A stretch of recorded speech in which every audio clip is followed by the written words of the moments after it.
चलिए बात करते हैं rules for trading the double diagonal spread. Sell 0.2 delta options, ठीक है। हमें क्या करना है, 0.2 डेल्टा को ऑप्शन सेल करना है। Choose slightly out of the money call and put for the current week with delta around 0.20।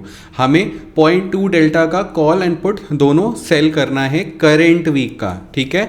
और फिर हेजेस बाय करने हैं 100 points away by the corresponding far expiry, जो अगले हफ्ते की एक्सपायरी है, नेक्स्ट एक्सपायरी है, उसके हेजेस बाय करने हैं OTM 100 पॉइंट्स एडिशनल जाके, ठीक है, बोथ कॉल एंड पुट के लिए as protection. Ensure the short strikes are positioned in such way that the overall structure covers a reasonable price range and keep the net debit low.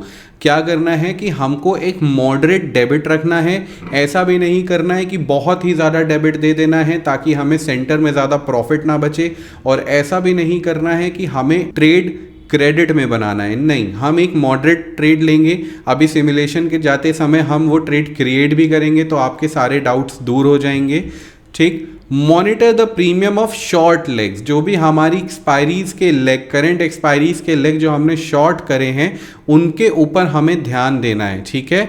If the premium difference between both the sold legs become 1:3 और मोर, जब भी हमारे sold leg वाले premiums के बीच में difference 1:3 का हो जाएगा, हम तब अपने कैलेंडर को एडजस्ट करेंगे। उससे पहले हम कुछ नहीं करेंगे। कैलेंडर को हम थोड़ा सा रूम देंगे मार्केट को थोड़ा सा मूव करने का, ताकि वॉलेटिलिटी की वजह से हम थोड़ा सा प्रॉफिट कर सकें। और अगर नहीं तो अगर मार्केट में जब भी हमारा प्रीमियम 1:3 का हो जाएगा, सोल्ड लेग की बात मैं कर रहा हूं, हम क्या करेंगे, एडजस्टमेंट्स को ट्रिगर करेंगे। और वो एडजस्टमेंट क्या होगा, जो भी हमारा प्रॉफिटेबल लेग होगा, जो भी हमारा प्रॉफिटेबल लेग होगा उसको बुक करके अपने लूजिंग लेग के पास लेके आएंगे। मतलब सपोज ये मेरा कैलेंडर है, मार्केट में अपसाइड के लिए एक मूव आया, तो मेरा विनिंग लेग क्या होगा, पुट वाला। तो मैं अपने पुट वाले लेग को बुक करके मैं टूवर्ड्स द मार्केट लेके आऊँगा, ठीक है, मैं टूवर्ड्स द मार्केट लेके आऊँगा। After shifting the leg, also realign the hedges to maintain the original distance from the new short strike। जैसे हमने क्या किया था, एडिशनल 100 पॉइंट्स आगे जाके बाइंग करी थी। अब क्या हुआ कि क्योंकि मैं मान लेते 25,000 का पुट मैंने सेल किया हुआ था और 24,900 का मेरा पुट बाय पे था, मुझे एडजस्टमेंट करना पड़ा और मैं 25,200 पे आ गया। तो मैं 24,900 का जो पुट मैंने बाय किया हुआ था ना, उसको भी एग्जिट करके 25,100 पे ले आऊँगा। इक्वी डिस्टेंट रखने की कोशिश करूँगा जो भी मेरा हेज है अपने सोल्ड लेग्स के साथ में, ठीक है। Repeat this process gradually if the market keeps trending, bringing the legs inside slowly. क्या करना है, हमको ये प्रोसेस रिपीट करते रहना है। मार्केट ऊपर जा रहा है तो हम धीरे धीरे पुट पास लाते रहेंगे, मार्केट नीचे जा रहा है तो हम धीरे धीरे कॉल पास लाते रहेंगे।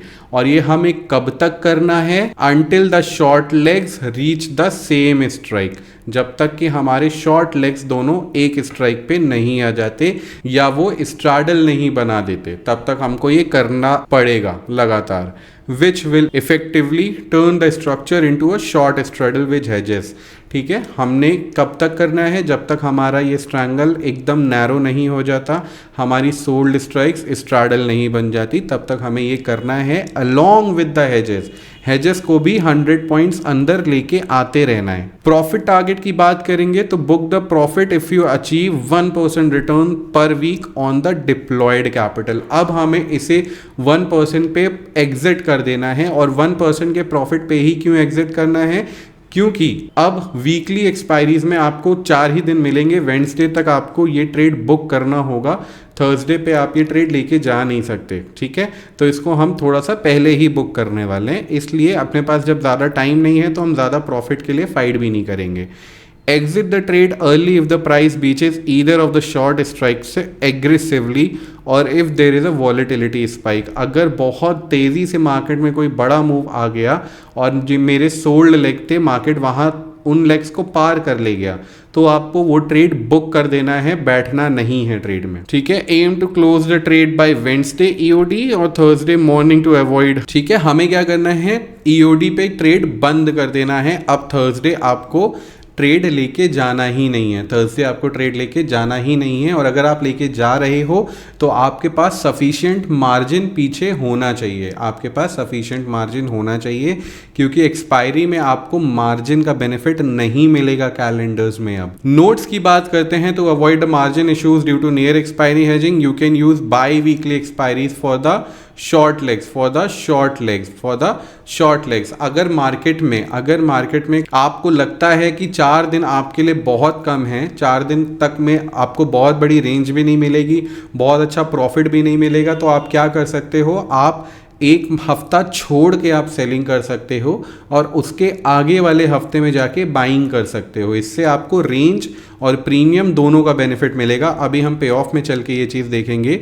This strategy work well in the range bound market, range bound markets के लिए है क्योंकि हम नॉन डायरेक्शनली इसको ट्रेड कर रहे हैं। And benefits from time decay, ठीक है, यहाँ पे हमें टाइम डिके भी मिल रहा है और आईवी का भी एक्सपेंशन हमें यहाँ पे फेवर करेगा, ठीक है। कौन सा, लॉन्ग वाली जो हमारी स्ट्राइक्स हैं, जो बाइंग स्ट्राइक्स है उसके ऊपर। Maintain the discipline with adjustments and avoid over trading the structure, हम ज़्यादा ओवर ट्रेडिंग नहीं करेंगे और हम यहाँ पे बहुत ही ज़्यादा डिसिप्लिन्ड अप्रोच के साथ काम करेंगे। बहुत पैनिक करके कैलेंडर को कभी मत करना, क्योंकि यहाँ पे एमटीएम का फ्लक्चुएशन थोड़ा देखने को मिलता है, बट वो प्राइस सेटलमेंट के बाद नॉर्मल हो जाता है, ठीक है। अर्ली मॉर्निंग आप हमेशा देखोगे जैसे ही 9:15-16 पे मार्केट खुलेगा, आपका एमटीएम बहुत तेज़ी से स्विंग करेगा क्योंकि प्राइस को एडजस्ट कर रहा होता है calendar. And once the prices are adjusted, आपका ट्रेड फिर नॉमिनल चलने लगता है। अभी जो हमने डिस्कस किया एक बार देख लेते हैं कि हमें अगर पे ऑफ बनाना है तो हमारा पे ऑफ दिखेगा कैसा और हमको इसमें क्या मॉडिफिकेशन करने चाहिए ताकि हमारा ट्रेड फेवर में भी रहे, लॉस वहाँ पे बहुत ज़्यादा भी ना हो और वॉलेटिलिटी का हमें बेनिफिट भी मिले। थर्ड, हम अपनी रेंज को बढ़ा कैसे सकते हैं, सब कुछ हम यहाँ पे देखेंगे। हमने क्या समझा था कि हमें 0.2 डेल्टा तक की स्ट्राइक्स सेल करनी है, तो हम यहाँ पे 0.22 के साथ भी जा सकते हैं, 0.18 के साथ भी जा सकते हो, चॉइस आपकी है। हम यहाँ पे 0.18 के साथ जा रहे हैं, ठीक है। ये हमने करंट वीक की एक्सपायरी को सेल किया हुआ है।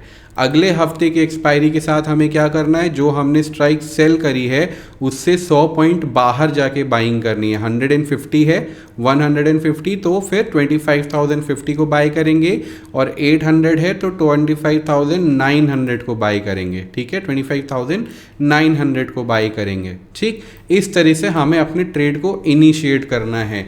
स्पेसिफिकली जब आईवी 12 के आसपास चल रही हो, जैसे अभी चल रही है, ये ट्रेड बहुत अच्छा काम करता है। कोशिश ये करिएगा जब आप ट्रेड इनिशिएट करो, कोशिश ये करना कि यहाँ पे सेंटर में आपको डेबिट ना दिख रहा हो, सेंटर में आपको डेबिट ना दिख रहा हो। अगर ये डेबिट रहेगा तो इसको मैनेज करना बहुत इजी है। हम अपनी स्ट्राइक्स के प्रीमियम को और पास लाके अपना क्रेडिट इंक्रीज कर सकते हैं।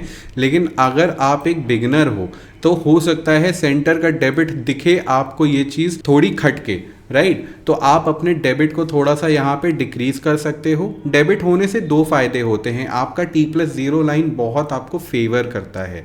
जो मार्केट में बहुत ज़्यादा मूव्स होते हैं ना, आप उनसे सेफ रहते हो।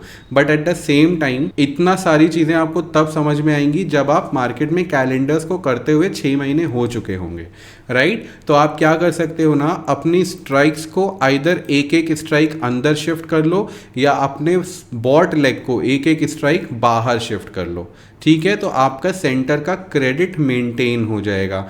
दूसरी चीज़, आप यहाँ पे देख रहे हो कि 4 दिन के ट्रेड के लिए आपको यहाँ पे रेंज 1.3-1.5% की मिल रही है। अगर मैं ये ट्रेड बनाता हूँ 17 जुलाई की एक्सपायरी के साथ, 17 जुलाई के साथ अगर मैं 0.2 की स्ट्राइक्स को मैं सेल करता हूँ, 0.2 की स्ट्राइक से कम का मैं सेलिंग करता हूँ और अगले हफ्ते जाके, ठीक है, जो भी मैंने सेल किया 25,000, इससे 100 स्ट्राइक्स बाहर जाके मैं बाइंग करता हूँ 26,000 to 26,100। तो आप क्या देखोगे, आपको जो रेंज मिल रही है वो 2%, 2.7% की मिल रही है। अगेन यहाँ पे भी आप क्या कर सकते हो, थोड़ा सा अपना क्रेडिट बढ़ा सकते हो अपने हेजेस को अंदर की तरफ शिफ्ट करके, ठीक है। तो आपका रेंज में यहाँ पे आपको थोड़ा सा क्रेडिट मिलेगा और आईवी बढ़ने पे पे क्या होगा, IV बढ़ने पे आपका क्रेडिट और इंक्रीज हो रहा होगा। रेंज में मुझे 2% की मिल गई और IV बढ़ने पे मुझे यहाँ पे बेनिफिट भी हो गया। मार्केट अगर थोड़ा आगे निकल के जाएगा तो मुझे वॉलेटिलिटी भी फेवर करेगी।